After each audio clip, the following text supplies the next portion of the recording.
નમસ્કાર, news for ઇન્ડિયામાં સ્વાગત છે આપનું। અમદાવાદ સરખેજની જો વાત કરીએ તો કોમી એકતા અને ગંગાજમની તહેજીબની જો મિસાલ આપતું આ જે સરખેજ ગામ છે, ત્યાં બંને સમાજના લોકો એકસાથે રહે છે અને તેની સાથે સાથે સામાજિક તત્વોની જે હાલ પરિસ્થિતિ એવી છે કે પોલીસ પણ તેના પર કંટ્રોલ નથી કરી શકતી તેવું સરખેજ ગામ હોય કે પછી જુહાપુરા વિસ્તાર હોય, પાલડી હોય, વાસણા હોય કે ગુપ્તાનગર હોય, તેમાં વારંવાર એવા કિસ્સાઓ સામે આવતા હોય છે।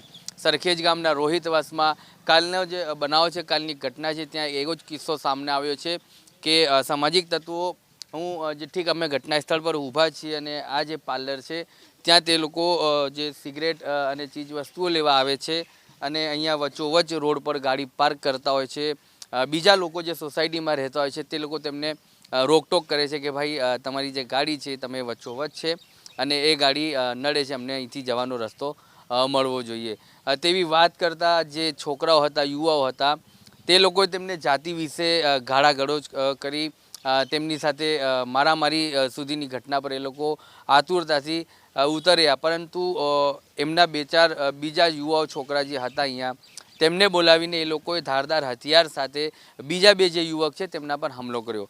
પરિવારના લોકો, ગામના લોકો અહીંયા હાજર છે, શોકમય છે। પોલીસ પ્રશાસનની ટીમ પણ અહીંયા છે જે અહીંયા પ્રોટેક્શનમાં છે। એક એક કરીને અમે વાત કરીશું કે તમે ગાડી લઈને નીકળ્યા હતા, શું ઘટના બની હતી એ સમય અને હવે તમારી માંગ શું છે? 2 જણા કે 3 જણા એમાં ઘાયલ પણ છે। ઘટનામાં એવું છે કે હું અહીંયાથી મારા રેગ્યુલર ધંધા માટે જઈ રહ્યો હતો, ત્યારે એ લોકો વચ્ચોવચ્ચ ઊભા થઈ રહ્યા હતા અહીંયા સિગરેટ પીને। વચ્ચોવચ્ચ જ ગાડી હતી, એમને મેં કીધું કે ભાઈ તમે સાઈડમાં લઈ લો, તો એ લીધી ને મને ગાળો બોલી।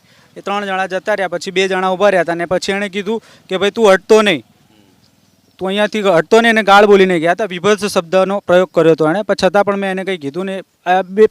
આ લોકો અવારનવાર અહીંયા બધું કરતા જ હોય છે, અસામાજિક તત્વો બહુ ત્રાસ થઈ ગયો છે અહીંયા તો। દારૂવાળા છે, આ તે બધા ધંધા ખૂબ ચાલે છે પણ કોઈ સાંભળતું નથી, પ્રશાસન બી સાંભળતું નથી, ઘણી કમ્પ્લેનો કરે છે છતાં પણ કોઈ સાંભળતું નથી। આ લોકોનું અવારનવાર થઈ ગયું છે અને આ લોકો હથિયાર લઈને જ ગાડીમાં જ ફરતા હોય છે, બરાબર છે। એ લોકોની અમારી એટલી જ માંગ છે કે અહીંયા ગાડી અમને હવે એક પોલીસ ચોકી આપીએ, બરાબર છે। અત્યારે જ હવે અત્યારે જે ઘટના બની એ અવારનવાર ના બને બીજી, બરાબર છે। તમારા કહેવા પ્રમાણે જ્યારે તમે તેમને રોકટોક કરવામાં આવી તે પછી તમારી સાથે શું ઘટના બની? તમારા જે 2 ભાઈઓ કે 3 જે અહીંના યુવકો છે તે હાલ અસ્પતાલમાં છે? હા, એમના એવું છે કે એક ભાઈને આંગળી આખી કપાઈ ગઈ છે, એની અત્યારે સર્જરી થઈ ગઈ છે, બરાબર છે। અને 2 ભાઈ અત્યારે એડમિટ છે, એક ભાઈને 12 ટાંકા આવ્યા છે અને એકને 10 ટાંકા આવ્યા છે। એ અત્યારે શ્રેય હોસ્પિટલમાં સારવાર લઈ રહ્યા છે અને એક છે જે ઝાયડસ હોસ્પિટલમાં બીરેન મૈરિયા કરીને સારવાર લઈ રહ્યા છે। તો આ સમગ્ર ઘટના તમારી સામે જ બની છે અને જે ધારદાર હથિયારોની સાથે હુમલો જે કરવામાં આવ્યો છે, તમારી સામે જ હુમલો કરવામાં આવ્યો છે? હા, એ બધું મારી સામે જ કરવામાં આવ્યું। એ મને જ ઘેરી રહ્યા હતા પણ મને ધક્કો મારી દીધો તો હું પાછળ આવી ગયો અને એ લોકોને એ પેલા ભાઈ જે હતા ને એણે પેલા ભાઈને મારવાની કોશિશ કરી, તો એને એ ગળાના ભાગે મારવા જતા હતા પણ એને હાથ આગળ લાવી દીધો તો એના હાથના ભાગ પર ઈજા થઈ હતી। હું તમને એનો ફોટો પણ બતાવું છું કે એના હાથના ભાગ પર કેવી ઈજા થઈ છે। હા, અને એક બીજી છે, જો એક અહીંયા પણ વાગ્યું છે, મારા બીજા ભાઈ છે એમને આ 12 ટાંકા અહીંયા આવેલા છે, હા બરાબર છે। અને એક બીજા ભાઈ છે એને અહીંયા 10 ટાંકા આવેલા છે હાથના ભાગમાં, બરાબર છે। અને જે મુખ્ય ઈસમો હતા એમના પણ હું તમને ફોટો બતાવવા માગું છું, હું કોઈથી ડરતો નથી। આ જે છે એ ફરહાન ખાન કરીને છે, આ જે મુખ્ય આરોપી છે, એના હાથમાં છરો હતો, પ્લસ બીજા આના હાથમાં બીજો જે વ્યક્તિ હતો ને બર્ગમેન, એના હાથમાં છરો હતો। અને આ ભાઈ જે છે ને, આ ભાઈ બાઇકવાળા હતા, આ ભાઈએ ફોન કરીને પાછા બોલાયા છે। આમની તો એજ પણ જોઈએ તો આ લોકો અંડર 18 કે એવી એજ પ્લસની ઉપર જ છે, હા 18+ ઉપર જ છે આ લોકો। અને આ બધા ખોટા ધંધા જ કરી રહ્યા છે અને અહીંયા લુખા તત્વની કામગીરી કરી રહ્યા છે। એ લોકોને એવું બી કહેવાનું હતું તમારા ભાઈઓ તરફથી કે આ લોકો તમને ઓળખે છે, આ જે સોસાયટીના લોકો છે તેમને તેમના પરિવારના લોકો પણ ઓળખે છે, એવું કંઈક હતું? નહીં, એવું કોઈ જ અમારું કોઈ રિલેટિવ એવું કંઈ સંબંધ કે કોઈ પહેચાન પાડોશી તરીકે કોઈ પાડોશના મોહલ્લાના હોય ને તમને ઓળખતા હોય એવું કંઈ? ના, એવું કોઈ જ પડોશી નહીં કે ના આગળ કોઈ અમારી એ જ નથી કે ના તો કોઈ અમારો ક્રિમિનલ કેસ છે એમની જોડે કે ના કોઈ અદાવત છે। તમને લાગતું હતું કોઈ નશો કરીને આવ્યા હોય? ના, એવું કોઈ લાગતું નહોતું। બરાબર છે હા એ લોકોને બસ કે અત્યારે આ લોકોને અહીંયાથી આ વાસ ખાલી કરાવો છે અને અમારો વાસ હડપી લેવો છે એટલે શું અહીંયા 2 જણને મારીને નાખી દઈએ એટલે એ લોકો વેચીને જતા રહે ને મુસ્લિમની વસ્તી વધી જાય. શું માંગ છે તમારી હવે પોલીસ પ્રશાસન? પોલીસ પ્રશાસન જોડે એટલી જ માંગ છે કે જે આરોપીઓ અત્યારે ફરાર છે એ લોકોને અત્યારે હાજર કરે, બરાબર કસ્ટડિયલ રહે ને એ લોકોને જે સખ્તમાં સખ્ત સજા થવી જોઈએ, બરાબર છે. અને હાલમાં અત્યારથી લઈને જ હવે કાયમી માટે અહીંયા ગાડી પોલીસ ચોકી બનવી જોઈએ. અહીંયા રહેવી જોઈએ. તમારા સમાજ તરફથી કોઈ મોટા આગેવાનો આવ્યા છે? હા આયા છે ને, ઘણા આયા છે બહેનોને. તે લોકોએ પોલીસ પ્રશાસનથી વાત કરી? આની પહેલા પણ ઘણા બનાવો બની ચૂક્યા છે, ત્યારે પણ કીધું હતું પણ હજુ સુધી કોઈ પોલીસ જાગી નથી અને હજુ સુધી પણ કોઈ દિવસ અહીંયા આપ્યું નથી. જ્યારે આવી કોઈ બનાવ બને છે ત્યારે પોલીસ 2 દિવસ આવે ને 1 કલાક કે 5 કલાક કે 24 કલાક આવીને ગાડી ઊભી રહે છે, પછી પાછી જતી રહે છે. જી ચોક્કસથી કેટલીક મહિલાઓ પણ છે અહીંયા, હવે તેમને પણ વાત કરવી છે. શું કહેવા માંગે છે તે તેમનાથી?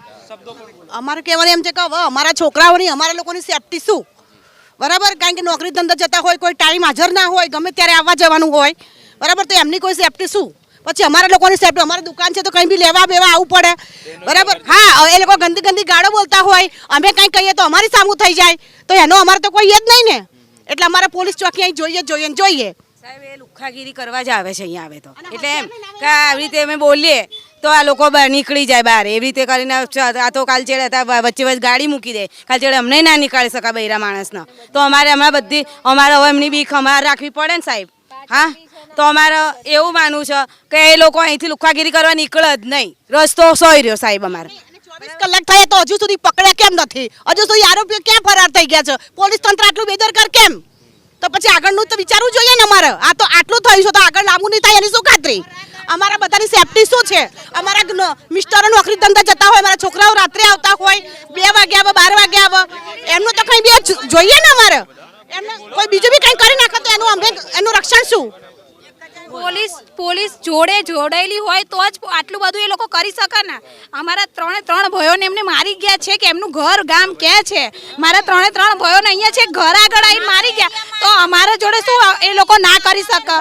એ લોકો શું ના કરી શકે અમારી જોડે? એવું હોય અમારો બની ગયો હોત, એકાના છોકરાને અમારે કંઈ થઈ ગયું હોત તો બેદરકાર પોલીસ તંત્ર શું કરવાનું હતું? એકાને કોઈ બી છોકરાને અમારે કંઈ બી થઈ ગયું હોત, એ તો ભગવાન માતાજીની અમારી મહેરબાની છે તો બચી ગયો છોકરો અમારો, બરાબર? નહીતર કંઈ બી થઈ ગયું હોત તો શું કરવાના હતા અમે? કે આજે જ થયું છે તમારે એવું કહે છે, અમને એવું કહે છે કે તમારે આજે જ બનાવ બન્યો, કે સાહેબ અમે આજે બનાવ બન્યો એટલા જ માટે અમે તમને બોલાવડાયા, એમ તો અહીંયા બેસાડવા બોલાયા તો નથી તમને, તો કે કેમ કમ્પ્લેન ના કરી? તો આડા સાધનો મૂકી દે તો અમે કંઈ કહી શકીએ? તો આવી રીતે અમારા છોકરાઓને બધાને ઘેરી લે છે સાહેબ. તો હવે પોલીસ તરફથી આશ્વાસન આપવામાં આવ્યું છે કે જે આ પોઈન્ટ અહીંયા આપવામાં આવ્યો છે તે રાત દિવસ અત્યારે રહેશે જ્યાં સુધી આ મામલો ચાલી રહ્યો છે. રાત પણ પછીની શું? તો કાયમી જ જોઈએ છે પણ હાલ તો અઠવાડિયા 15 દિવસ પછી આ જતું રહે, પછી મગજમારી થાય. ચારે બાજુ અમારા આખા ચારે બાજુ મુસ્લિમ જ છે. હા બરાબર, તો અમે ગયા છે એકલા અમારા ઢાળ ઉપર, એટલે અમારા સાહેબ એની કમ્પ્લેન એ છે પોલીસ સ્ટેશન અમને મૂકી આપે. ગાડીઓ ઉપર ચડી જાય છે, પોલીસની ગાડીઓ પ્રશાસનના તરફ ચડી જાય છે, તો અત્યારે પોલીસને આવવાની ફરજ નહીં, રાત્રે આવવાનું હોય, અડધી રાત્રે નહીં આવવાનું હોય, બરાબર? રાત દાડા સાધનો લઈને જાય છે તો અમારે શું સેફટી એમની, અમારા છોકરાઓની? એટલે અહીંયા 24 કલાક પોલીસ કાયમી પોલીસ સ્ટેશન જોઈએ, અમારે પોલીસ ચોકી જોઈએ જ. અને આજે જે થયું છે અને અહીંયા જે લોકો આવીને મારી ગયા છે અસામાજિક તત્વો, એમને હાજર કરો અને સજા થાય, કડકમાં કડક સજા થાય, જેથી કરીને કાલે આવો બનાવ ના બનવો જોઈએ કે બીજા ભાઈઓને વાગવું ના જોઈએ. આજે આ ભત્રીજાઓ મારા છે, મારા છોકરાઓ છે, કેટલું વાગ્યું છે તમે જોવો છો, કેટલું ખૂન વહી જાય છે. અહીંયા મજૂરી કરીને અડધી રાત્રે મજૂરી કરીને લાવીને ખવડાવે છે ત્યારે, અને અત્યારે આગળ કોઈ એક લુખ્ખા તત્વો આવીને એક સિગરેટ એક સાધન ખસેડવાનું કીધું, એમને તો લડવા માટે જ આવ્યા હતા, લડવા માટે જ અને મારવા માટેના ધંધા કરી રહ્યા છે. પ્રસંગ હોય ને પ્રસંગ તો એમનો લાઉડ સ્પીકરો નડતા હોય છે, તો અત્યારે આટલું બધું થયું તો કશું નડતું નથી એમને? હા, અહીં પ્રસંગ હોય તો કે બંધ કરાવી દો, અમારી ઊંઘો આરામ થઈ ગઈ, તો અમારે તો આટલું બધું થઈ ગયું તો એમની ઊંઘ ક્યાં જતી રહી બધાની? અત્યારે અમારે કેટલા નજદીક હશે તમારા અને એમના ઘરો? કેટલા નજદીક હશે? અહીંથી દેખાશે. ઘેરાઈ ગયો છે અમારો રોહિત વાસ ફરતો ઘેરાઈ ગયો છે, પેલી બાજુ મોમેડન, આ બાજુ મોમેડન, આ બાજુ મોમેડન, રોહિત વાસ ફરતો ઘેરાઈ ગયો છે અમારો. એટલે એની એક મિનિટ મને બોલવા દો. જો હું અહીંયા રોહિતવાસની અંદર રહું છું રોહિતવાસની બાજુમાં TP85 આવેલી છે. ત્યાં આગળ નવી ફતેવાડી જ્યાં ગેરકાયદેસર બાંધકામ બનેલા છે. ઘણા કોર્પોરેશને બી જાહેરાત કરી છે કે ઘણા ગેરકાયદેસર બિલ્ડિંગો બન્યા છે. અને ત્યાં આગળ લુખ્ખા તત્વોનો ત્રાસ વધી ગયેલો છે. હવે અહીંયા અમારા જૂના રોહિતવાસમાંથી જે ગામતળનો એક જૂનો રસ્તો છે એ રસ્તા ઉપરથી આ લોકો અસામાજિક તત્વો અને લુખ્ખા તત્વો રાતના સમયે બહુ બેફામ રીતે અહીંયાથી અવર જવર કરતા હોય છે. અને એ લોકોની એક્ટિવિટી ઉપરથી એવું લાગે કે આ લોકો કંઈક ગેરકાયદેસર કામ કરતા હોય. અને અહીંયા અમે લોકો લોકલ માણસો વર્ષોથી રહીએ છીએ, પણ એ લોકોને જોઈને અમે બી પાછા પડીએ કે સાલું આ તત્વોની સામે બોલાય નહીં. અમે અવારનવાર ઘણી વખત ફેસ કર્યું છે કે આ લુખ્ખા તત્વો એંગાડથી નીકળતા હોય, ધાક જમાવવાની કોશિશ કરતા હોય, પોતે ખાન સાહેબ છે એવું બતાવવાની કોશિશ કરતા હોય. ઘણી વખત એવું ફેસ કર્યું છે.